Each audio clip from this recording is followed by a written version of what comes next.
Do you know how the Holy Spirit works in us?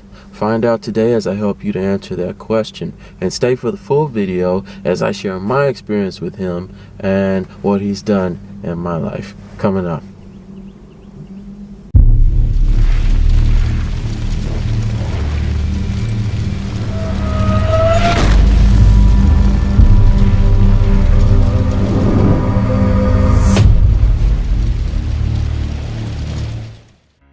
Hello everyone, this is Faith Unchained, teaching you to break the chains that bind you.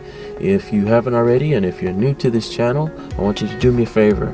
Please subscribe to this channel, like this video, and share this content with anyone and everyone you know. Because with each subscribe, with each like, and with each share, not only does it continue to grow our community, but it continues to extend our reach out there to anyone who is willing to listen to our message.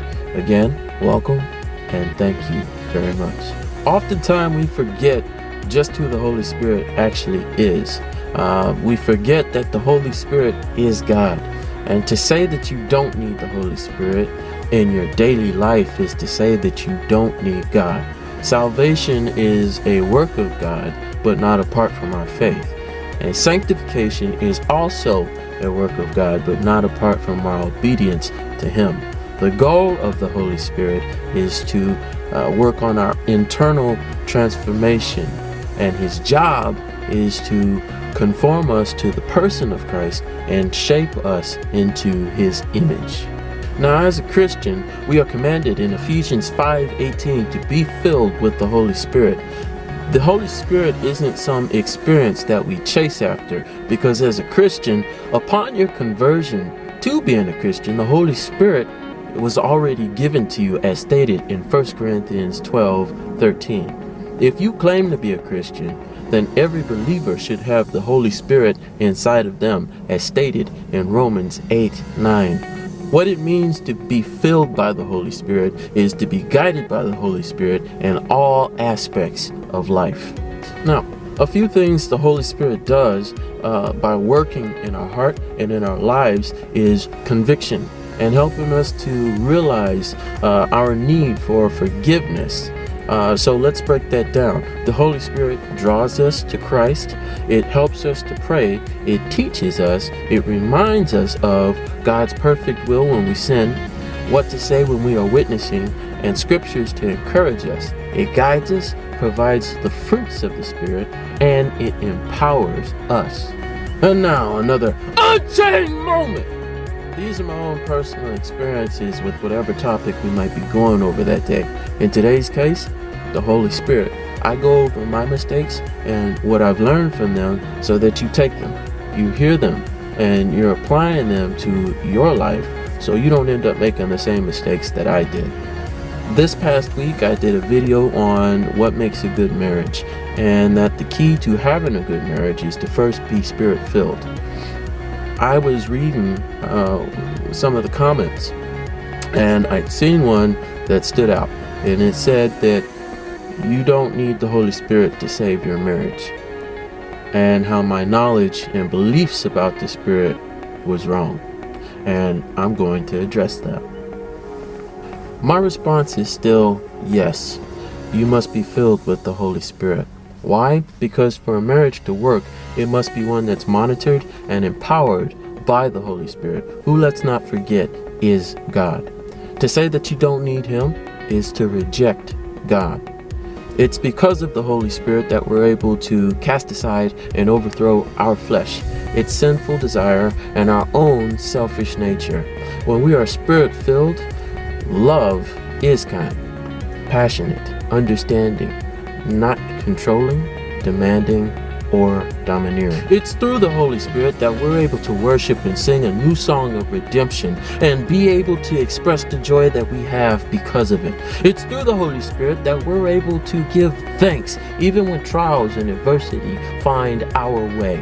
It's through the Holy Spirit that we're able to submit, because if we honor Christ, then we should be able to be submissive to others. When the Holy Spirit is truly inside of us, then we are not domineering, proud, self-willed.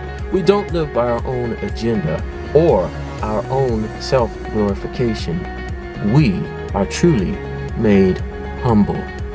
In the case of my marriage, like two oxen joined together by a single yoke. And really quick, for those of you that don't know what that is, that's a tool that farmers would use to put around two ox and join them together to help to plow the fields, right? So both are working towards the same goal, both are carrying the same weight, both are walking in the same direction at the same pace.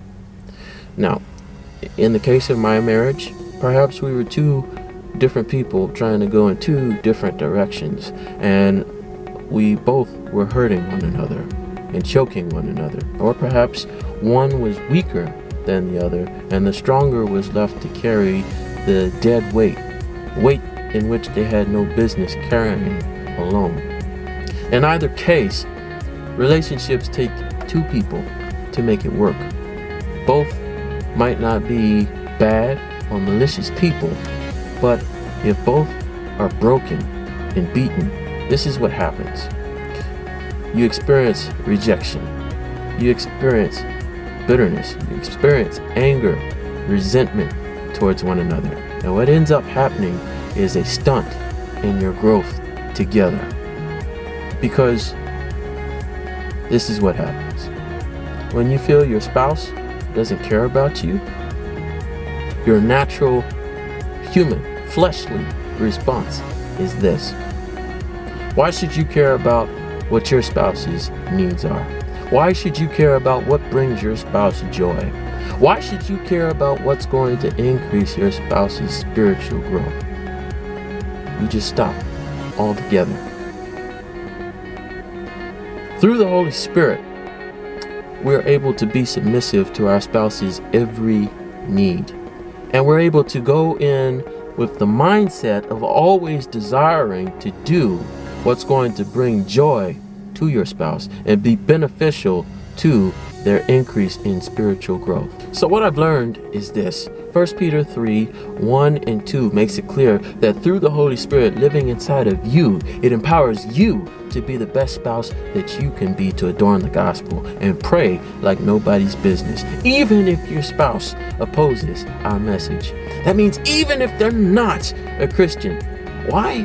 Because they see your life as a testimony to them, because they see the example of the Holy Spirit living inside of you and working in your life, to where an opportunity arises to where they ask the question, how are you able to have such joy in your life? How are you able to give thanks even when things don't go our way?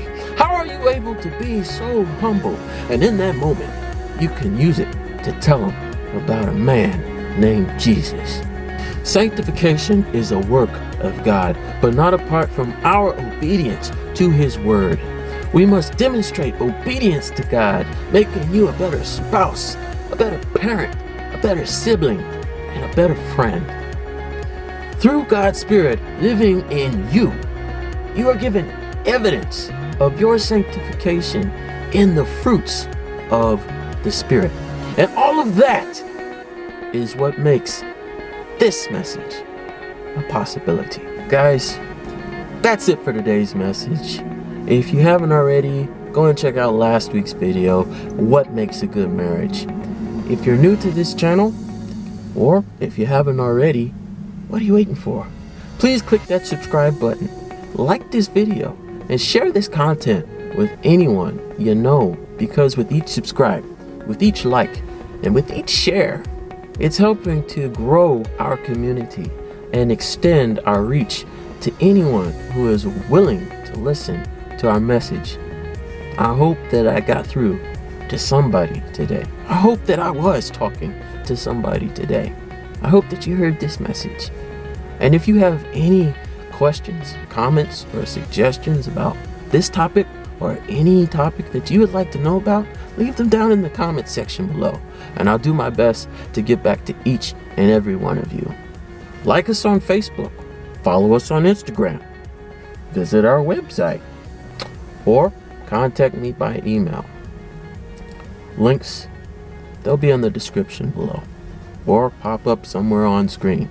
But until next time, guys, this is Faith Unchained, teaching you to break the chains that bind you.